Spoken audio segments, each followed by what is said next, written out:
L'épisode du jour, c'est le test des nouveautés Scott 2019. Alors forcément, on en a profité pour tester des nouveaux e-bikes et dorénavant, on parle de la gamme Scott e-Ride. Donc e-Ride, en fait, c'est une appellation commune pour toute la gamme sportive, urbaine, tout-terrain de VAE de chez Scott. Donc dorénavant, nous ne dirons plus e-Genius, mais Genius e-Ride. Ou encore, non plus e-Sub, mais Sub e-Ride. Simple et efficace.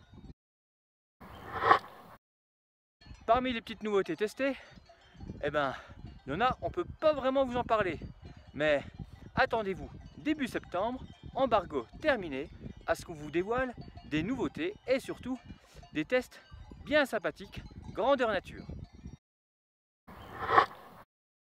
Parmi les produits dont on peut parler, la roue Syncros Silverton SL.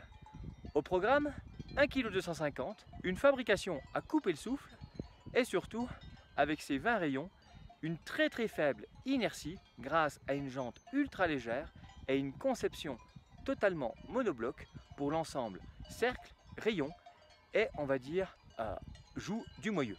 Ces roues sont bien sûr compatibles avec tous les groupes du marché, dont le nouveau Shimano XTR 12 vitesses.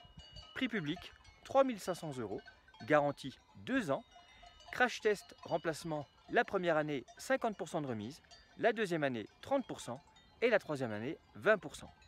Sachez qu'elles sont réparables tant que le voile n'est pas supérieur à 1 mm, généralement provoqué par une casse de rayon, sachant que les rayons sont 35% plus résistants à l'impact que n'importe quel autre système actuellement sur le marché. Si on doit résumer ces roues après un essai terrain, faible inertie, explosivité, réactivité et un dynamisme de débile qui transforme totalement le VTT sur lequel vous roulez. Pour l'instant, un seul format, le 29 pouces, en boost, avec une hauteur de 35 mm, une cote extérieure de 31 mm et une cote intérieure de 26 mm, et bien sûr, tubeless ready, puisqu'il n'y a qu'un seul trou, celui de la valve. Bon, rien à voir avec Scott, mais c'est tout de même une nouveauté qui était franchement intéressante à tester. On a roulé avec les nouveaux freins XTR 4 pistons, et je peux vous dire que ça freine vraiment fort, et en termes de finition, c'est vraiment beau. Concernant les autres nouveautés, une nouvelle famille, la famille Axis. On en a profité pour tester le Axis Evo, mais ça, on vous en parle dans un autre sujet. Et après, pour le vélo certainement le plus complémentaire d'un e-bike que vous pourriez avoir dans votre garage, il faudra attendre début septembre, ainsi que pour en savoir plus, ou en tout cas avoir tous les secrets dévoilés pour le nouveau système de suspension Live Valve de chez Fox.